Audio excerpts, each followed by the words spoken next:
C'est un grand jour aujourd'hui dans Réseau, nous recevons une légende.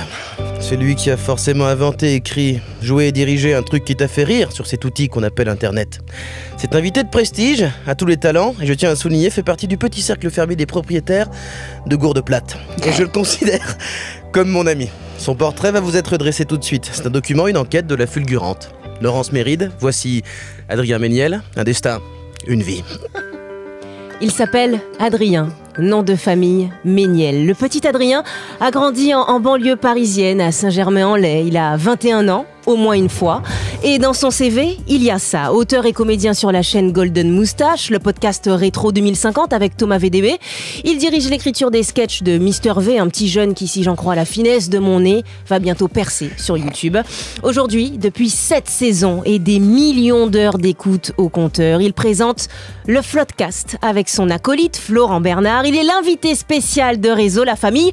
Merci d'accueillir Adrien Méniel. Oh là là, merci beaucoup. C'est fou, c'est la plus belle présentation que j'ai jamais eue. Oui, c'était tout ce que je voulais. Merci, cette émission est terminée. Merci beaucoup. Réseau. Eh bien, merci d'avoir suivi Réseau avec Adrien Méniel. Voilà. C'est fini. On se retrouve la semaine prochaine. Ça valait le coup.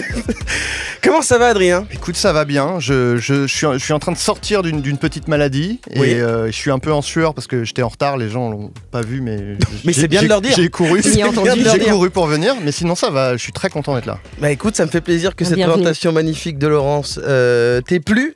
Alors, moi, j'ai envie qu'on parle un peu de ton parcours parce que, quand même, tu fais partie de ces gens qui ont participé à toutes ces choses que tout le monde connaît sur Internet. Et moi, j'ai envie de partir du départ. Comment on part du dessin, parce que tu as une formation de dessinateur, pour arriver à écrire pour Mister V? C'est quoi l'histoire d'Adrien Méniel? Alors, l'histoire, c'est que effectivement, j'étais moi illustrateur et auteur de bande dessinée quand j'avais la trentaine, en gros, enfin de mes 25 à 30 et quelques. Ah, je pensais que t'avais 21 ans. Non. Il les a eus. Il a eu 21 ans. Oui. Un Mais jour. tu dis au moins 2 fois, je les ai 2 fois, justement. Précisément, je les ai 2 fois. Et en fait, alors que j'étais donc avec cet emploi précaire totalement, qui est illustrateur, et que j'étais un peu en train de me faire chier chez moi parce que j'avais pas beaucoup de boulot et tout, est arrivée une appli qui s'appelait Vine, qui est l'ancêtre de TikTok, en fait. Mhm. Et moi, sans vraiment aucune once d'ambition, je me suis mis à faire des vidéos sur Vine parce que ça me faisait marrer. Et puis, en fait, c'est au même moment que la chaîne Golden Moustache s'est créée. Donc la chaîne Golden Moustache, qui était une chaîne qui avait des sketchs et qui était ensuite rachetée par M6, c'est ça, un truc comme Non, ça dès le départ, c'est créé par M6. D'accord, pour faire des Vidéos sur sur Internet, Internet, ouais. voilà. Et donc c'était de la fiction humoristique plutôt sur Internet. Donc c'est quelque chose qui a duré très peu de temps, donc j'ai eu beaucoup de chance. C'est bien de le rappeler. Et en fait ils m'ont repéré via Vine, quoi. Donc moi c'est vraiment une accumulation de hasard. Et du coup ils m'ont dit c'est marrant ce que tu fais. Est-ce que tu veux essayer de venir écrire chez nous? de manière rémunérée. Oui, alors ça pour l'instant c'est essayer de venir écrire, Ouais. et puis après on verra, quoi. Et puis ça a bien marché, et puis l'avantage de la Golden Moustache, c'est que quand t'écrivais un truc, on te donnait la possibilité de jouer dedans, puis de le réaliser éventuellement, alors que moi j'avais vraiment jamais fait ça, pour ainsi dire. Ouais, donc ça t'a permis de toucher à tous les postes en fait, du début à la fin de la production, quoi. C'est quelque ça, part. ouais, vraiment. Il a tout fait, il a conduit le camion, il a fait la bouffe. Oh, le camtar, tu rigoles ou quoi? Non, mais ouais. Non, mais un peu, parce que bon, c'était M6, mais M6 avait pas non plus mis tout son argent dans cette chaîne, donc les budgets étaient quand même assez serrés. Donc on faisait tout nous-mêmes, donc c'est super pour nous, parce que pour des gens comme moi qui avaient rien fait avant, c'était hyper formateur et tout. Et du coup, ma carrière actuelle, elle s'est lancée comme ça, quoi. Et donc le dessin Vine, et t'as fait partie donc tous ces gens, parce qu'il y a plein de gens qui ont pété sur Vine aux États-Unis, en France. Donc c'est juste. Je suis le Logan Paul français, c'est ça que t'es en train de dire. Tu m'enlèves les mots de la bouche, Ah mec. Tu es un mélange entre The Rock, Logan Paul et Pierre Desproges. J'ai envie de dire, c'est ça. Totalement. Et aujourd'hui, c'est quoi ta vie? Ça ressemble à quoi la journée d'un mec qui fait des blagues pour tout le monde? Parce qu'aujourd'hui, t'écris pour qui? J'écris pour qui veut bien. Déjà qui veut bien. Non, mais là dernièrement, j'ai écrit pour Mister V, par exemple, pour ses émissions MST. Il y en a eu 3. j'étais auteur et directeur d'écriture sur les 3. Et puis sinon j'ai écrit là dernièrement sur des projets de long métrage où en gros parfois il y a des boîtes de prod qui ont des scripts mais qui trouvent que ça manque un peu de blagues, de trucs, etc. Enfin qu'ils ont besoin d'un regard neuf sur le script, donc ils font appel à un gars marrant en l'occurrence là moi, et donc là j'ai fait ça, j'ai fait deux longs métrages comme ça là juste avant les vacances d'été. Alors je peux pas dire les titres des films je pense pour l'instant, mais vas-y dis-les. Moi ok, mais de toute façon vous bipez au montage après, c'est pas en direct, direct, on est d'accord, c'est pas en direct. Non mais voilà, puis ce genre voilà, j'écris pour plein de trucs quoi. Et t'as est-ce qu'il y a des anecdotes, des trucs, est-ce qu'il y a des sketchs que t'as pas fait avec Mister V que tu peux nous partager?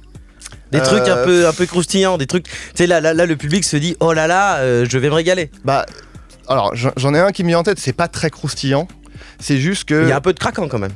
Je le sais qu'il y aura mais en du même temps c'est un peu une idée, c'est une idée que j'ai eue, donc je l'assume. Elle est moitié bonne idée, moitié ringarde, donc je suis un peu content qu'on l'ait pas fait. Non, c'était en fait on était en écriture juste après la gifle de Will Smith, une blague qui a pas du tout été exploitée sur internet. Vraiment personne n'en a parlé. Là tu me le rappelles, j'avais oublié, faut dire. Mais je me suis dit attends, je sais plus, la 3e émission je crois, ou la 2e, je sais plus, elle va sortir juste au moment du festival de Cannes, donc moi j'avais fait un calcul genre tout le monde va faire des blagues sur la gifle de Will Smith, au bout d'un moment on va l'oublier, mais si on fait un rappel de cette vanne mais que ça se passe pendant le festival de Cannes, ça peut être marrant. Donc c'était un peu un calcul que j'avais fait. J'ai écrit le sketch existe, et en vrai il était assez marrant, enfin en tout cas les retours étaient bons. Mr V ça le faisait marrer, il était chaud parce qu'en plus c'était un truc où il était très ridicule et lui il adore ça. Mais en fait j'ai juste la prod a dit c'est trop dur à produire, donc on l'a pas fait. Ils l'ont dit comme ça ou pas? Ouais, avec cette voix exactement comme ça, donc j'ai bon. Et c'était quoi alors le sketch? Le sketch était que, donc en gros ça commençait exactement comme la situation entre Chris Rock et Will Smith, c'est-à-dire que Mr V faisait une blague sur Ramsey dans le sketch, genre sur sa calvitie je crois, un truc comme ça. Ramsey montait, lui mettait une gifle, et en gros plus ça allait, plus des gens montaient sur scène pour gifler, mais pour des raisons de moins en moins valables. C'est-à-dire qu'à la fin, il faisait une faute de français dans son speech, et il y a sa prof de français du collège qui montait pour le gifler. Et à la fin, en fait, les gens ne venaient plus chercher leur prix, mais ils étaient juste, on les applaudissait parce qu'ils montaient juste pour le gifler ou lui baisser son froc ou un truc comme ça. Non, franchement, la production, là, ils ont manqué quelque chose. C'est vraiment dommage qu'ils aient avorté le projet, moi je dis. Et malheureusement, la prof de français était trop chère.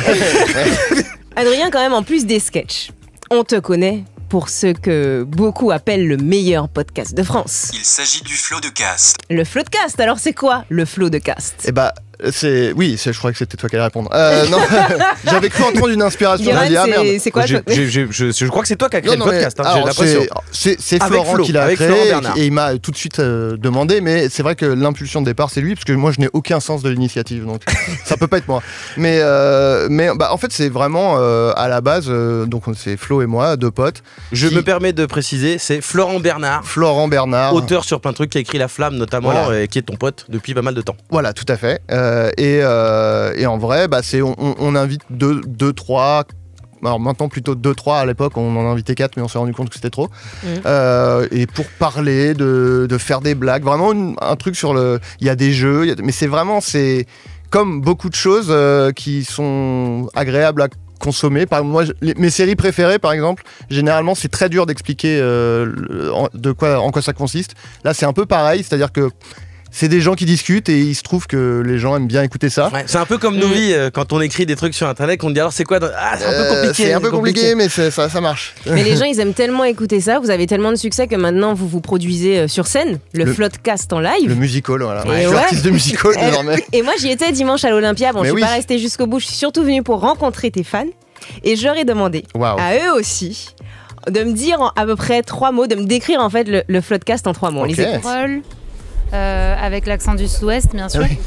Drôle, débile, frais. Et c'est très simple, ce serait pipi, caca et sperme. Urètre. Non, aussi. Bon, allez.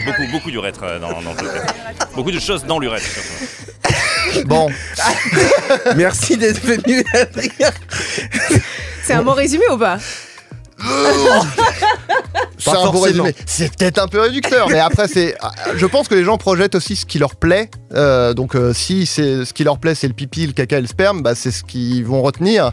On parle quand même d'autres trucs. On se permet d'aborder des sujets sérieux moi, et tout. évidemment, j'ai sélectionné ça, Adrien, mais il y en a beaucoup qui m'ont dit, voilà, c'est un peu mon bonbon juste avant de me coucher, la nuit. C'est vrai, ils sont hyper attachés, les fans. Et je tiens à dire, j'ai rencontré Adrien en étant invité dans le Floodcast, et on n'a à aucun moment mentionné l'urètre.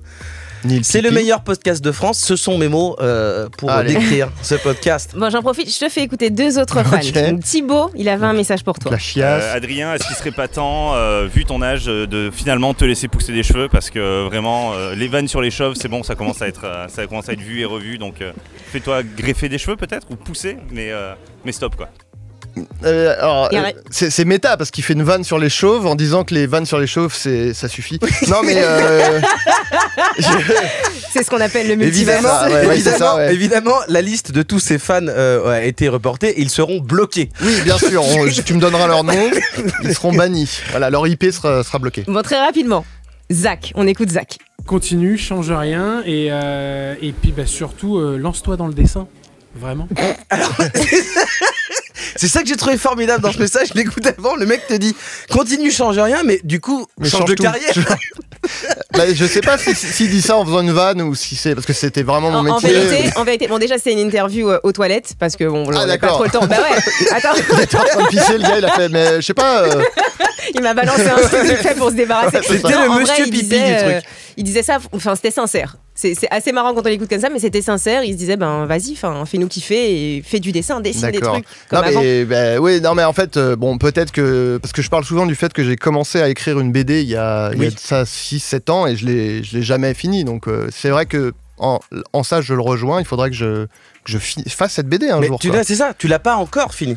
Tu dis tu l'as jamais fini. Tu l'as juste pas encore fini. J'ai commencé à l'écrire. Je t'ai vu dessiner, mon petit pote. Je t'ai vu dessiner, il y a un sacré coup de crayon, il y a quelque chose. En tout cas, le public, il est prêt. Le public est prêt. Alors, public est prêt. On a parlé de tes activités multiples, de ton succès en indépendant, mais le Floodcast, est-ce que tu peux nous raconter? Je crois, t'as failli vendre ton âme à un moment, c'est ça, Laurence? Ouais, ils ont voulu racheter le Floodcast, je sais pas qui, mais vous avez refusé, je crois. Oui, alors j'ai pas vrai, t'as pas failli vendre ton âme. Non, mais je vais pas donner de nom, mais disons qu'il y a une grosse plateforme qui nous a contactés pour savoir si on voulait être en exclu. Mais ça suffit. En exclu sur chez eux. Ouais. Et nous, on a dit non, quoi.